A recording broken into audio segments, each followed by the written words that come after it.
Good morning all of you.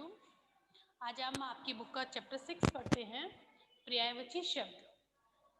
पर्यायवाची शब्द अर्थ, जब हमने शब्द पढ़ा था उसमें हमने देखा था कि अर्थ के आधार पर शब्दों के भेद, उसी में से एक था पर्यायवाची शब्द। पर्यायवाची शब्द किसे कहते हैं?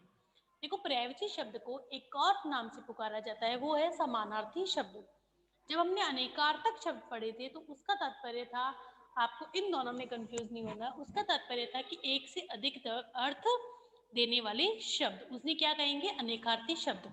लेकिन जब हम देखते हैं कि हम पर्यायवाची शब्द या समानार्थी शब्द किसे कहते हैं, तो जो शब्द अपने आप में समान अर्थ दे, अपने समान ही दूसरा अर्थ दे, पर्यायवाची शब्दों को समानार्थी शब्द भी कहा जाता है।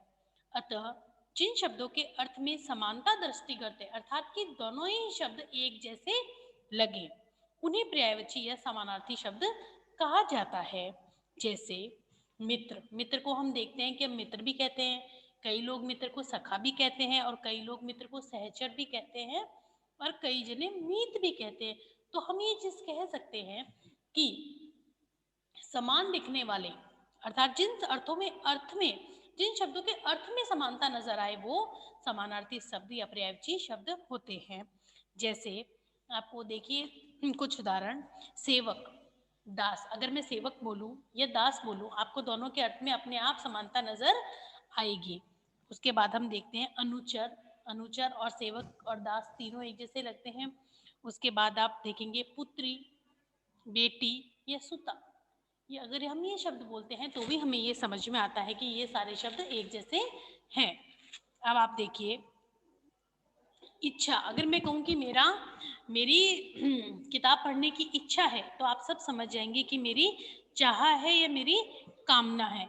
अगर मैं आपसे कहूँ कि पुष्प, पूजा के लिए पुष्प ले आओ, अगर मैं आपसे ये भी बोलूँ कि पूजा के लिए फूल ले आओ, तो भी आप ये समझेंगे कि दोनों का अर्थ एक ही समान है, अर्थ में समानता है। बिजली यानी चपला, दामिनी, श्रण प्रभा, बिजुरी, ये सब बिजली के रूप हैं। मेघ, जलचर। अब आप ये कहें कि शब्दों के अर्थ में समानता दृष्टिगत होती है, हमें अपने आप ही शब्द पता चल जाते हैं। दूसरा देखिए, जैसे मेघ है, मैं कहूँ कि मेघ आ गए या बादल आ गए, बादल से बारिश हो रही है, मेघ आ गए, तो वो शब्दों में शब्दों में हमें समानता प्रतीत होती है। जैसे खुशी, आनंद, प्रमोद, आमोद, यानी कि हम कह सकते हैं कि इन शब्दों में एक जैसा है, यानी कि इनके अर्थ में हमें जब हम शब्दों को बोलते हैं तो इनके अर्थों में समानता प्रतीत होती है। जैसे राजा, नृप, नरेश, मही या महीपति, इन शब्दों में भी हमें अर्थ पता चल रहा है कि सारे शब्द एक ही रूप में हैं। पुत्र, अब मैं कहूँ कि श्याम जो है, जो श्याम है, श्याम राम का बेटा है या राम श्याम का बेटा है, या मैं उनका कहूँ कि राम श्याम का बेटा है या राम का बेटा श्याम है, या मैं कहूँ कि राम का पुत्र श्याम है, तो भी आप समझ जाएंगे पुत्र और बेटा दोनों ही समान है। वैसे ही पुत्र के और भी शब्द होते हैं, जैसे तनय, सूत, आत्मज और तनु, और भी बहुत सारे शब्द हैं। कुल मिला के हम ये कह सकते हैं कुल मिला के हम ये कह सकते हैं कि जिन शब्दों के अर्थ में समानता दृष्टिगत होती है, उन्हें पर्यायवाची या समानार्थी शब्द कहते हैं।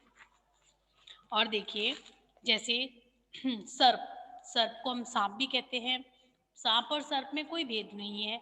भुजंग, अहि या विषधर, उरग, ये सारे शब्द होते हैं। सोना, सोना, सुवर्ण, स्वर्ण, कंचन, कनक, ये सारे एक जैसे समान अर्थ जैसे प्रतीत होने वाले शब्द हैं। उसके बाद देखिए आप, स्त्री, नारी, वनिता, महिला, कांता, रमणी, ये सब एक जैसे अर्थ देने वाले शब्द हैं। कुल मिला के हम ये कह सकते हैं कि पर्यायवाची शब्द उन्हें कहा जाता है जिन शब्दों के अर्थ में समानता दृष्टिगत होती है।